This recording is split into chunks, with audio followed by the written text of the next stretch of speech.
Welcome TechBrothersIT. In this video, we are going to learn how to schedule and monitor data pipelines in a Microsoft Fabric.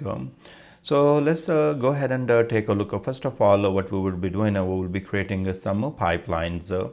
So here I'm in my workspace, and in the workspace, I have this folder called the pipelines. We will be going to the new item, and then we will be going to the data pipeline. Here I'm going to go ahead and create a called pipeline schedule. So in this schedule pipeline, I'm going to put only one activity because the goal is not to show how the different activities work, but how the schedule work.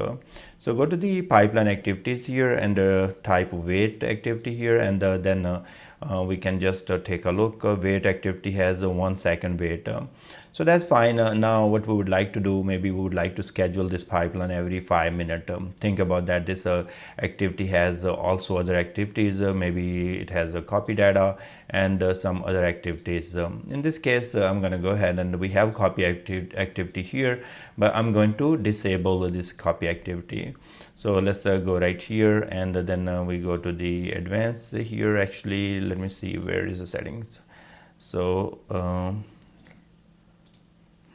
here, sorry, so we found it here in this journal. You will say deactivate. I just put these activities here to show you kind of how your pipeline will look like. Let's go to the home here and save it now, and think about that. We would like to run this pipeline every 5 minutes. Here you're going to go to schedule, and then you can create a schedule. First of all, you have to turn on the schedule. Then you have by minutes, hour, daily, weekly, monthly. Let's go by minute for now, and then we would like to change this to maybe every 2 minutes for now, because I don't want to wait for 5 minutes, or let's actually change to 1 minute. Here you will be providing the start time. So in this case, you can maybe just select the best time that is okay for your pipeline to start, and then you will be providing the end time. So think about that. I just want to run this for 1 month, and I want to go in July, and that's my end time for this pipeline to be run. Now here you have different time zones, and I'm in Eastern US and Canada, so I have selected that one, and now we will apply. After you apply that, it's not going to close or anything like that. You will be closing by yourself, and now you can go right back to the schedule again, and you will see the schedule is created. That's all great. Now think about that. We want to see these pipeline running. We'll be going to the monitor here. In the monitor, we will be taking a look, and we can refresh and see when this pipeline will run. Meanwhile, this pipeline, if is going to run, we are going to take a look on some other information. So let's go to the filter here, and here you can see all those different statuses such as canceled, success, failure, in progress, not started, and unknown. So let me click on the failed, and then it's going to show me all those failed pipelines right here. Also, it is showing me these notebooks that I'm not really interested. So what I can do, I can go right here and then go to the item type. Here I can select only the data pipelines, and you can see now we have only data pipelines. From here, if you see any pipeline here, you can go ahead and retry if you want, and you can view more detail, or you can also click right here. You have open, retry, view detail, and historical runs.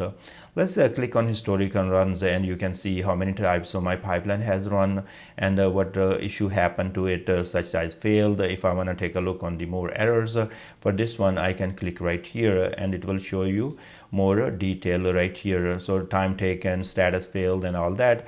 And if you will click right here, then it is going to show you all those details of each of the activities, such as which activities were there, which one executed, and with what error it was failed.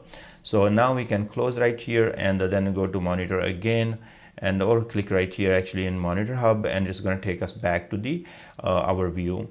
Now let's go to another filters here, and you have other filters such as start time. You want to see only last 7 days activities, you can do that. You can also customize. You can choose some specific time between from and to, and also have your time zone. So that's very helpful. Also, you have who has submitted the pipeline. In this case, let's say you have different users, and you would like to see who has run the pipeline, and you would like to only filter for that specific user. You can do that. You can also have this workspaces here, and you can choose the workspace in which you would like to see the pipelines, and in this case I don't want to do this, and maybe I'm only interested in the workspace, sales workspace. So you see that the filters are here. You can say clear all, or you can remove one after one if you don't like them. And here are a list of the columns you have. If you see right here, I have status and submitted by location, and then I can add the duration here as well. So you can add different columns here, and that's going to be helpful for you when you're gonna take a look. So if you will do refresh, it's going to show you those different columns. So I can add all those different columns here, and then let me see if it will maybe on the next time when I have to refresh is new columns are not coming here. So what I'm gonna do, I'm gonna go back and right here close this, go to the home again, and try to come back again to the monitor, and in this time let's see if it will add those columns. So let me see, actually sorry, I totally forgot, you have to apply the columns, you don't have to go back and forth. So you can also apply here when you will be adding the column. There is apply button here, or reset to default.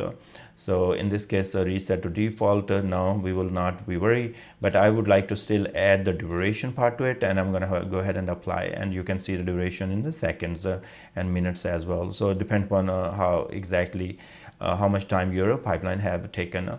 Now if I want to look for the pipeline, you guys remember that we have created this pipeline called scheduled, and I'm gonna remove this, and now I'm going to take a look on everything, and you can see that this PL schedule is running on a 1 minute schedule. You can see that it just took 6 seconds, 4 seconds, 3 seconds, so it is running, and see this is in queue right now, and this is gonna run as well. So if we refresh, it will be keep running every minute or two. So you have seen right here, these are running, and this is in the queue. So these are all different features, and you have taken a look. If we would like to see the canceled ones, we can go ahead and take a look on canceled pipelines, and or we can filter them according to our needs of status or type or time, or submitted by or location of the workspace. Also I have shown you how you can add more columns which are needed to see in this report, or you can remove the column that you don't need. So if you go back to your schedule here, if you want to disable this schedule, you will go back to schedule here, and then simply set to the off, and hit apply, and that will take care of your schedule. Now it's not going to run on schedule anymore, and you can go ahead and create a new schedule which you like. So all that information or different tasks can be done. Let's say in a new schedule you want to go back here and create a maybe hourly schedule, then you work on it and change it. So I thank you very much for watching this video. Please subscribe my channel, and I will see you guys in next video.